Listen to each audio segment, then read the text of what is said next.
இந்த செரிமோனியெல்லாம் பார்த்தப்போ எனக்கு ஒன்று தோணுச்சுங்க. நம்ம தமிழ்நாட்டிலையும் தான் வந்துட்டு பேலஸ்லாம் இருக்குது.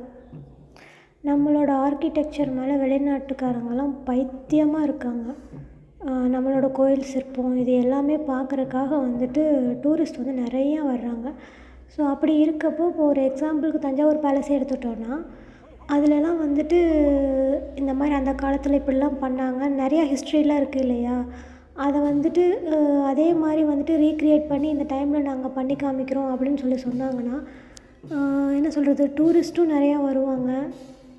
நம்மளோட கல்ச்சர் வந்து மற்றவங்களுக்கு வந்துட்டு நம்ம ஹிஸ்ட்ரி படிக்கிறதும் இல்லாமல் வர்ற வெளிநாட்டுக்காரங்களுக்கும் தெரிய வரும்ல. அதே சமயம் அந்த ஏரியாவில் இருக்கிறவங்களுக்கும் வந்துட்டு ஒரு வேலை மாதிரி ஆயிரும். ஸோ பார்க்க வர டூரிஸ்ட் நிறையா வர்றப்போ அங்கே சுற்றி இருக்கிற கடை எல்லாமே நல்லபடியாக போகும். ஆனால் ஏன் நம்ம ஊரில் டூரிசம் வந்து டெவலப் பண்ண மாட்டேங்கிறாங்கன்னு தான் தெரியல.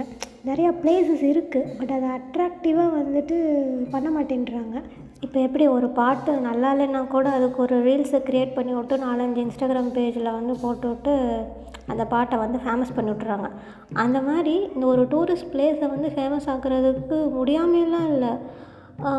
ஏதாச்சும் வந்துட்டு பொதுமக்களுக்கு பிடிச்ச மாதிரி அட்ராக்ட் பண்ணுற மாதிரி பண்ணாங்கன்னா இப்போ நம்ம நாட்டிலேயே மக்கள் தொகை அவ்வளோ அதிகமாக இருக்குது. ஸோ வந்து நம்ம நாட்டில் இருக்கிறவங்களே நம்ம பிளேஸ்க்கு வந்து பார்த்தாங்கனாவே போதும், டூரிசம் செம்மையாக டெவலப் ஆகும்.